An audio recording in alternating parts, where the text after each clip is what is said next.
దళిత driver వీధి సుబ్రహ్మణ్యం హత్య కేసులో ప్రధాన నిందితుడైన ఎమ్మెల్సీ అనంత ఉదయ్ భాస్కర్ను వైసీపీ అధినాయకత్వం 2 రోజుల్లో చట్టానికి అప్పగించాలని, లేకుంటే వైసీపీ కేంద్ర కార్యాలయంతో పాటు అన్ని జిల్లాల వైసీపీ కార్యాలయాలను ముట్టడించి వైసీపీ నాయకులను ఎక్కడా తిరగనివ్వబోమని తెలుగుదేశం పార్టీ రాష్ట్ర అధికార ప్రతినిధి సరిపెళ్ల రాజేష్ హెచ్చరించారు.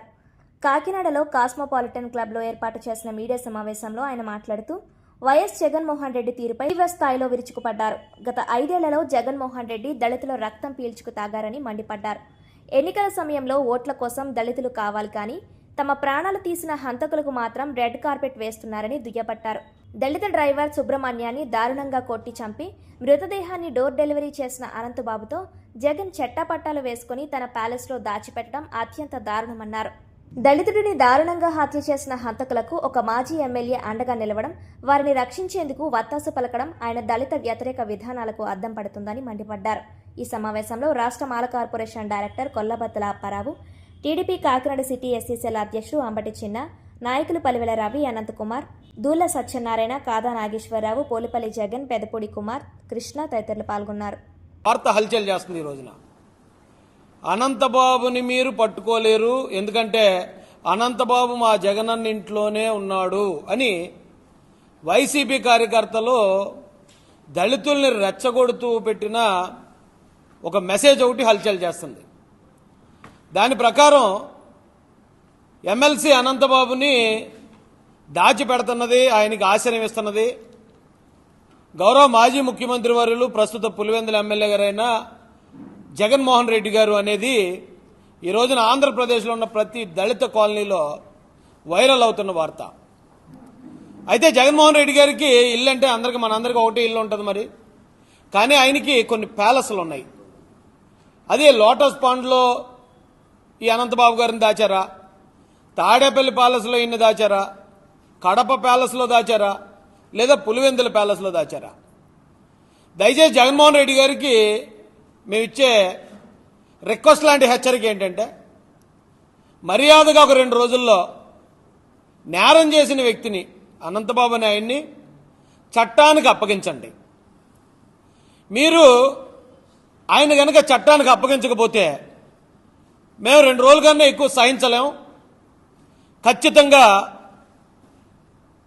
మంగళగిరిలో ఉన్న వైసీపీ కేంద్ర పార్టీ కార్యాలయాన్ని రాష్ట్ర వ్యాప్తంగా ఉన్న దళితులందరూ ముట్టడిస్తాం. ఎందుకు చెప్తున్నాను ఇదంటే, మీరు గతం నుంచి దళితులకు మీ అధికారంలో ఉన్నప్పుడు, జగన్మోహన్ రెడ్డి గారి అధికారంలో ఉన్నప్పుడు దళితులకు మీరు చాలా అన్యాయాలు చేశారు. మేము భరించుకుంటూ వచ్చాం, సహించుకుంటూ వచ్చాం. కానీ ఇప్పుడు ఎవరైతే దళితులను చంపారో వాళ్ళకి మీరు నజరాలాలు ప్రకటించి, వాళ్ళకి మీరు షెల్టర్ ఇచ్చి, చట్టాన్ని నుంచి కూడా తప్పించడానికి మీరు అధికారంలో లేనప్పుడు కూడా ప్రయత్నిస్తే ఇది దళితుల ఆత్మగౌరవ సమస్య. కాబట్టి దళితులందరూ కేంద్ర పార్టీ కార్యాలయం, వైసీపీ కార్యాలయాన్ని ముట్టడించడానికి ఎక్కువ రోజులు సమయం లేదు. మీరు 24లో చూశారు, మళ్ళీ రేపు 29లో మీరు కనీసం ఓటు అడగడానికి దళిత కాలనీకి రావాలంటే తల వంచి దళిత సమాజానికి క్షమాపణ చెప్తే తప్ప కనీసం ఓటు కూడా అడగనివ్వరు.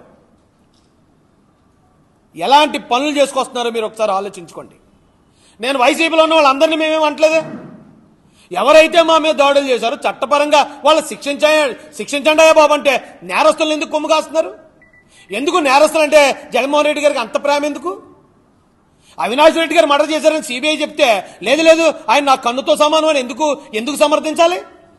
ఆయన అరెస్ట్ చేయడానికి సిబిఐ రాష్ట్రంలోకి వస్తే ఆ సిబిఐని ఇక్కడున్న పోలీసుతో ఎందుకు అడ్డుకునేలా చేయాలి? ఎందుకు రౌడీలు పెట్టాలి?